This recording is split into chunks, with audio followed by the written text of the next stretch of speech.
Alhamdulillah, wa ashhadu an la ilaha illallah wahdahu la sharika lah. Last week and the week before, we went over time, and some of the brothers and sisters who have to catch classes at 1 o'clock were a little late. We had to leave. But so I pledged to finish by 1:15, inshallah. However, I'm already 5 minutes late. I cheated myself after 5 minutes. So I will try to compress everything in the next half hour. The problem with most people is unawareness of God, or underestimating the greatness of God. So the subject today is the awareness. If you look at the people in the streets, see how they are going about their life unaware of their Creator. So we're going to look at a few verses in here to see the importance of being aware. The first one is in Surah 7, verse 179. Page 117. It says, we have assigned to hell multitudes of jinns and humans. They are the ones who have hearts, have minds, should be minds, that do not understand, eyes that do not see, and ears that do not hear. They are like animals. No, they're even worse. They are unaware. So the people who are unaware are assigned to hell. They have minds with which they do not think. They have eyes with which they do not see. And they have ears with which they do not hear.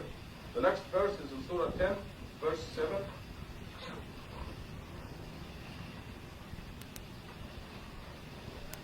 That's page 139.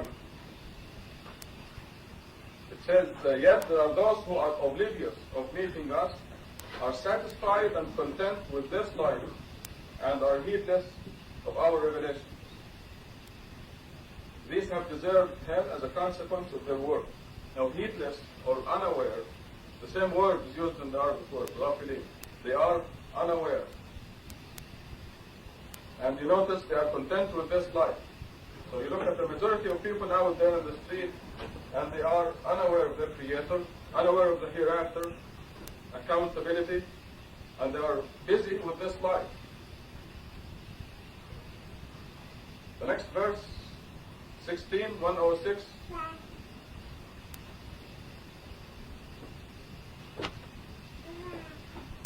Page 185. It says, anyone who disbelieves in God after having believed, unless forced while the heart is content with faith, such persons whose hearts are willing. Faraj. Now what's very interesting is this. The Quran is mentioning this. When Aus and Faraj, the Arab tribes, are fighting, their allies are fighting with their patrons. So Jews are killing Jews. And when Jews are killing Jews, they are disobeying the commandments of Allah given to them that Jews should not fight Jews or kill each other. But something very interesting would happen. When some Arab tribes would capture Jews, the Jews combine to ransom Jewish captives.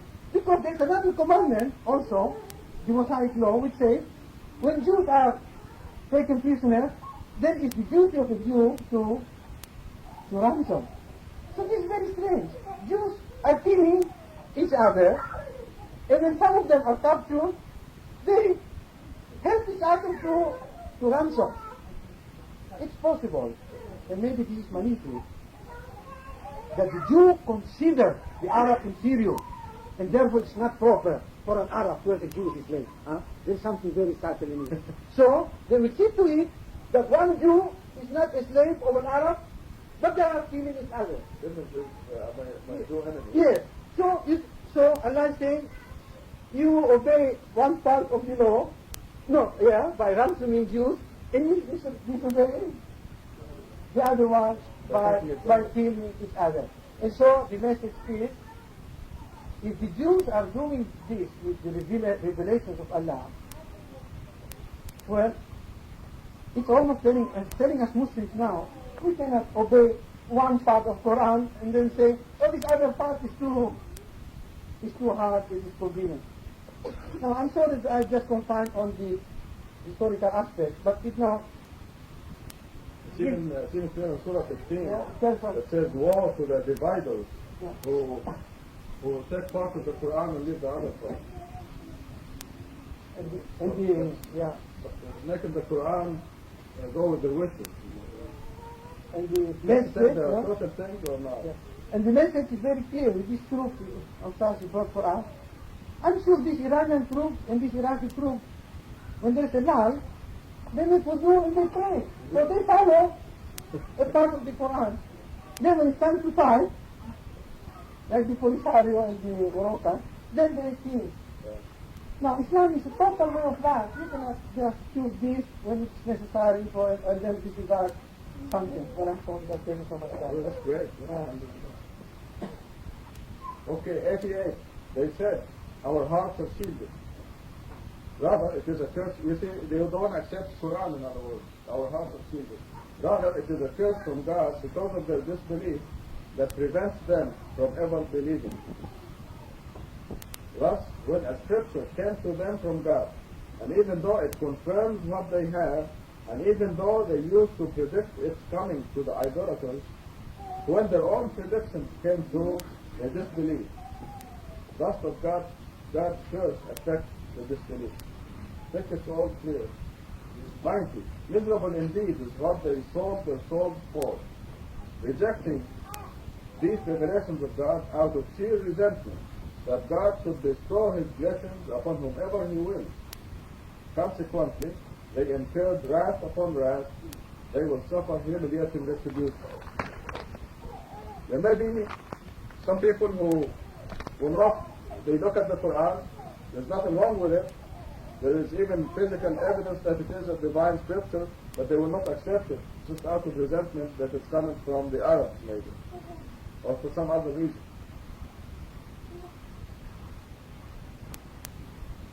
So what they do is they're really destroying their own soul, destroying themselves.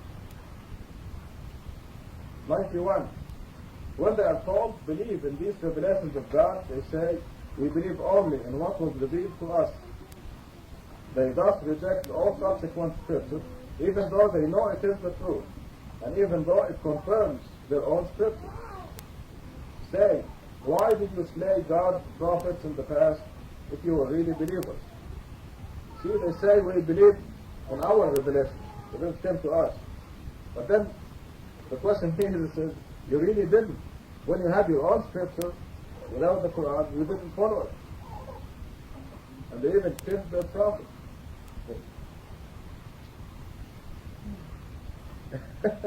This touches a nerve. So I just want to mention something on that. It's very interesting. This one says they killed the Prophet 91. In 87, messenger.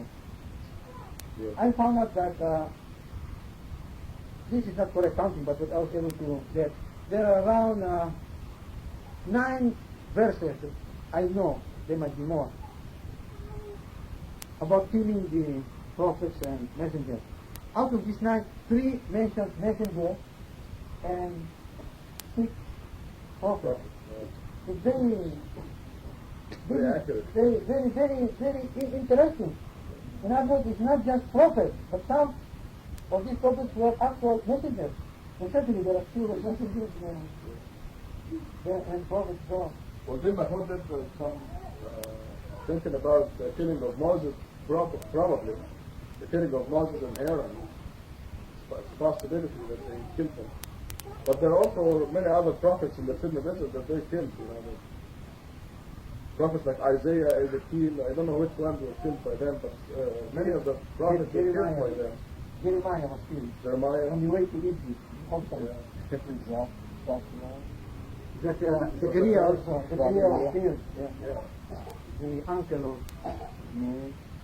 of Jesus, the high priest. Okay. Well, John the Baptist was killed. Anyway, we were discussing this at length the other day, and my thoughts about this are that Satan, initially, when Moses was sent to the children of Israel, either you, Adam, give the lesson, or me. You can't have two teachers. When Moses came, Satan directed his attention to have them desecrate the prophets and the messengers. Have no respect for Moses. They don't, even now. If you watch the Seventh Commandment, the movie, they just so. But this technique backfired on Satan because they ended up worshiping God. Now, later on, of course, the scholars came and they invented the Mishnah and the Gemara and the Talmud. But that was something that Satan did later. And then when he came to the Christians, he went the other way. He made them idolize their prophet too much, worship him like a god. So that also was very successful. And he did it better with the Muslims by making it subtle. He followed the same technique that succeeds with the Christians, but it's very subtle. Yet the Muslims are exactly like the Christians. They really idolize Muhammad exactly the way the Christians idolize Jesus. I mean, you tell them hadith is no good and their hair stands up. They're very, very emotional about it, as you know.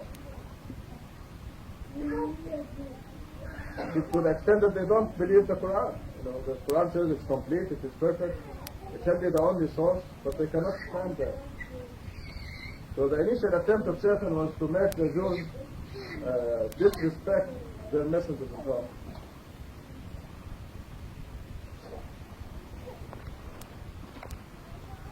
Where are we now?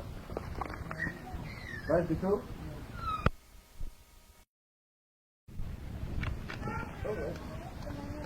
Latifa, you want to take 92? Yeah, there's only one Latifa here.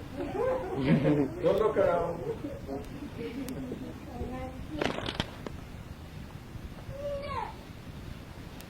Most say, come to Jesus for found earth, yet you idolize the calf in his absence and turn wicked. You want to sing over there? He made a covenant with you. As we raise Mount Sinai above you, you shall strongly uphold the commandments we gave you. And Papa, they said, we heard, but we will not obey. Their hearts were filled with adoration for the calf.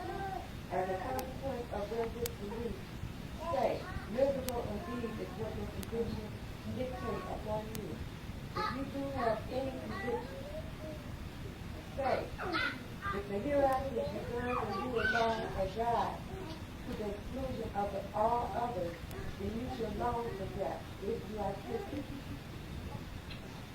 They will never long for it because of what their hands have committed. God is fully aware of the wicked. In fact, you will find them the most rebellious of life, even more so than the pagans. The one of them wishes to live 1,000 years, so this will never stray from the requisition. Should he survive, God keeps everything he does. Okay, you want to do that right now? Yeah, please. Okay, my understanding is from 92 to 96. Well, it's really is self-explanatory.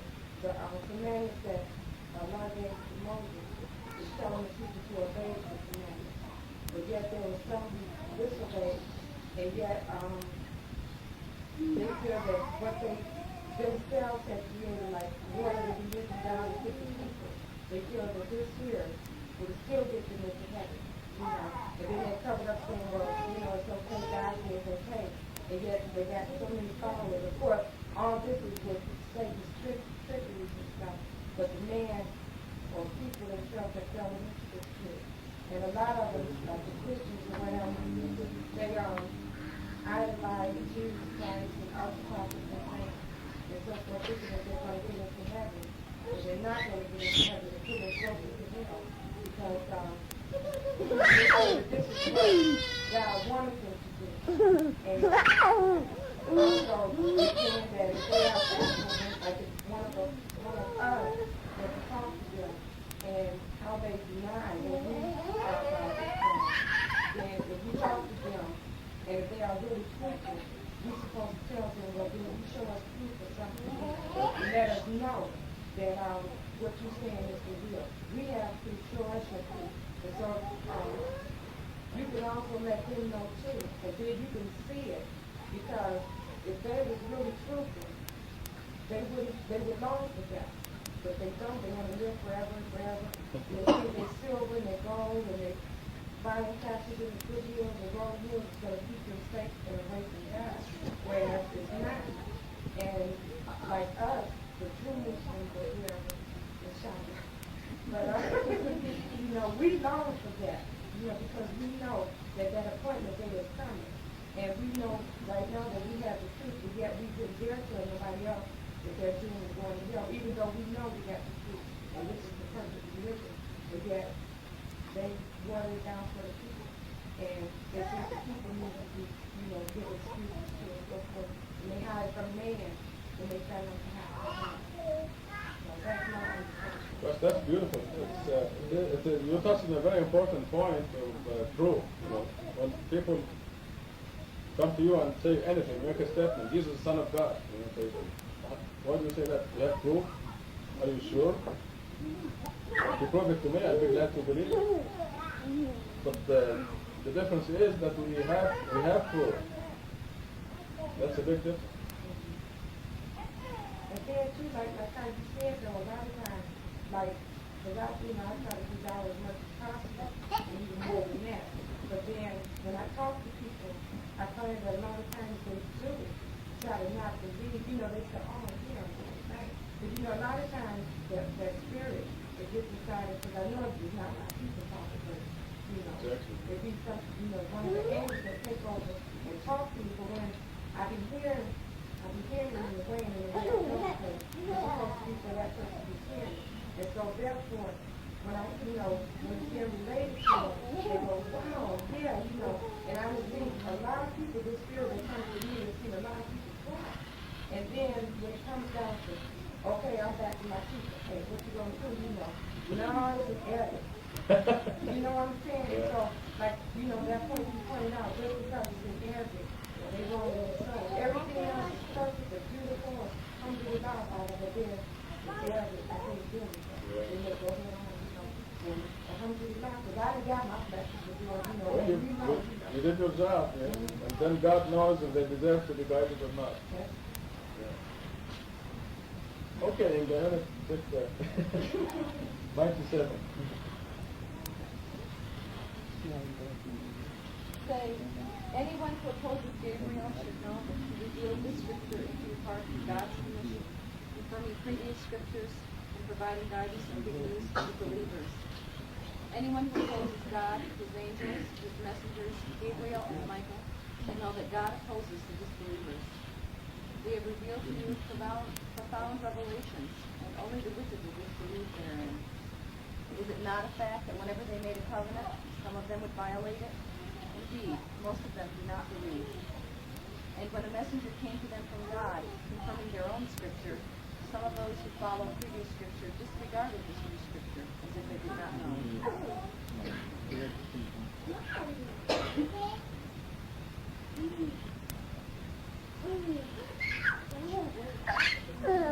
So that's an important piece of information. Why do I feel like I just...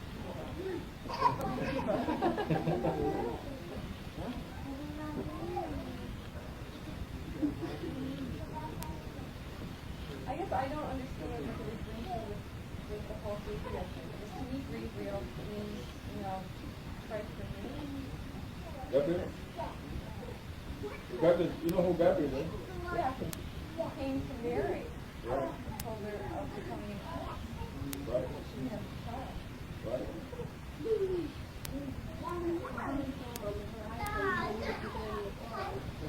So they didn't believe, maybe people didn't believe that he really was seeing Gabriel telling them all this. He thought he was making it up. Yeah, Gabriel. Okay, so this tells us that Gabriel's function is to mediate the revelations between God and the messenger. And this happened since Adam. He's the one who carried the revelations to Adam, to Noah, to Mary, to Jesus, to Moses, to Muhammad. Well, God spoke directly with Moses. But there were instances where Gabriel also mediated revelation.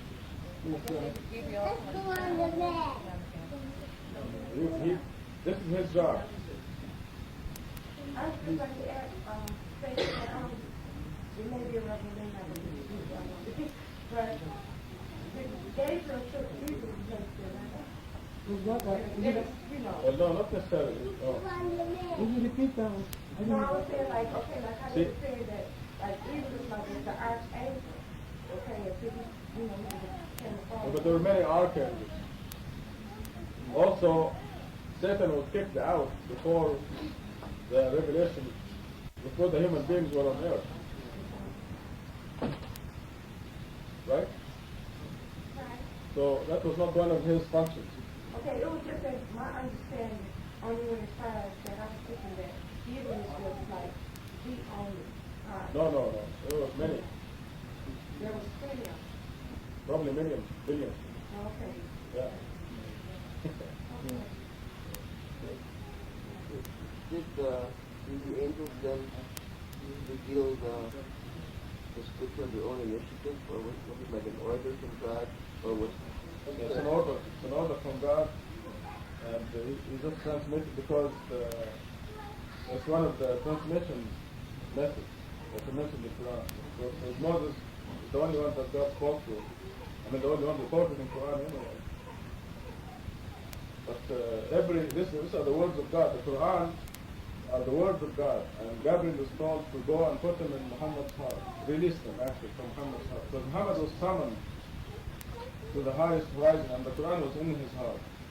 Like you and I, everybody, each one of us had in his heart or her heart the knowledge that God is the Master, the Lord of the universe. We all met God, all of us, before we were born. But because of this body, we don't remember it. And in the same way, Muhammad had the Quran in his heart, exactly in the same way. But he needed Gabriel to come and release it to his mouth from inside. So if that knowledge that you have about meeting God needs to come to the surface, you need the help of an angel. Or you need to die, get rid of the body. So Gabriel was just transmitting the words of God, orders from God, letter by letter. Why did you say what you said about Because the body obscures that knowledge. Or were you? Do you remember your meeting with God?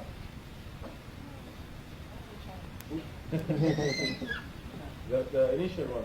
No. Before the creation of the heavens and the earth. Where God said, do you bear witness, I am the Lord of the universe. And we said, we bear witness that you are the Lord of the universe. And God said, now you cannot claim on the day of judgment that you never heard of me. That's in Surah 7. So, but we don't remember that because of this body. And the Quran was in Muhammad's heart in the same way. So Gabriel's function was to release the Quran. So what we just read, there is a piece of information telling us that Gabriel mediated the release of Quran. But you know, what is this? That we taking over you when you talk to other people? That could be angels, yes. Okay. Also Would it be angels. the two on one lines or? Not necessarily, there are lots of angels. Okay. We have a whole bunch of angels with us, each one of us. We have God. But that's what I'm saying, would it be mine, or would it be like, you know, the other people's, or? Oh, they do all kinds of things. They wake you up for Fajr prayer, don't they? You know. They will do all kinds of things when they really get familiar with you. They pinch you to wake you up. I mean pinch. They push you off the bed sometimes. They will speak to you. They'll knock on your door. Shaking her head. They knock on Fatima's door. When she gets out of bed, opens the door, there's nobody there. But it's time for Fajr prayer. They'll speak to you. They did it to me once. I was sleeping in bed and I always sleep with the radio next to me. I always like to hear the radio. And then the Fajr came and I got up very sleepy and very tired. I was really especially tired that night. So after I stood up next to bed, I said, oh, well, I'm going to sleep again for maybe a half hour. So just as I was going to sit down, in an Egyptian accent, as purely Egyptian, the word was ewa, means don't you. Where is Baroni? Did you know that? Ewa. So when you play Said, that, don't you. You know, I really warned him. So I looked around, you know. Then I thought maybe the radio was on. Just saying one word, but it was off. It was very clear, loud and clear. Don't you go back to sleep. You can imagine what happened after that. And whenever they do it, you're never afraid, you're never scared. They're very nice. Doesn't matter what they do, you're never scared. It is never a frightening experience. If anything, it's an exalting experience.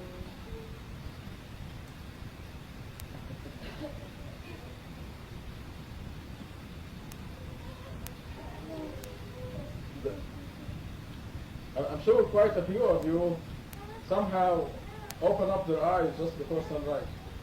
And they're given the impression this is the time to pray morning. And that's, angels do that. You go to Surah 13, this will talk about this subject. 13.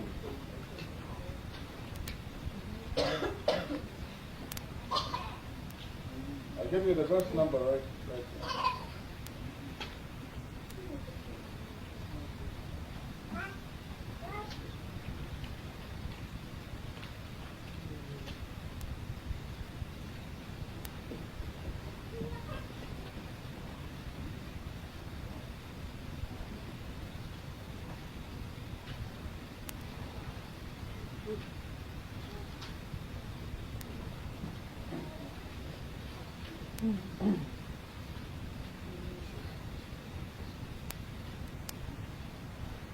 I know it here.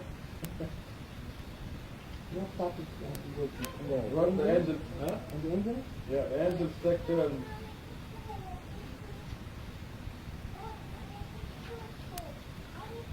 you're talking about Surah 13, ayah 11.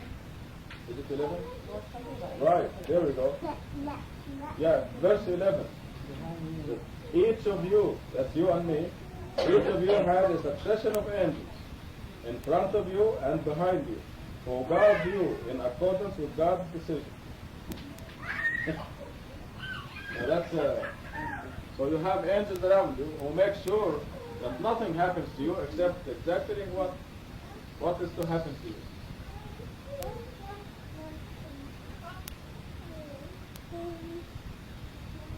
I mean, it is just amazing. What is supposed to happen to you has to happen. There is nothing. It all depends on your decision and what you do. And I have to tell you this story. But it shows you exactly how the example is. I had a friend who we were talking about marijuana. Marijuana. I don't know what brought the subject up. I was walking down the alley there and I saw high school kids at the corner there. They were smoking and marijuana smoking, and I smelled it.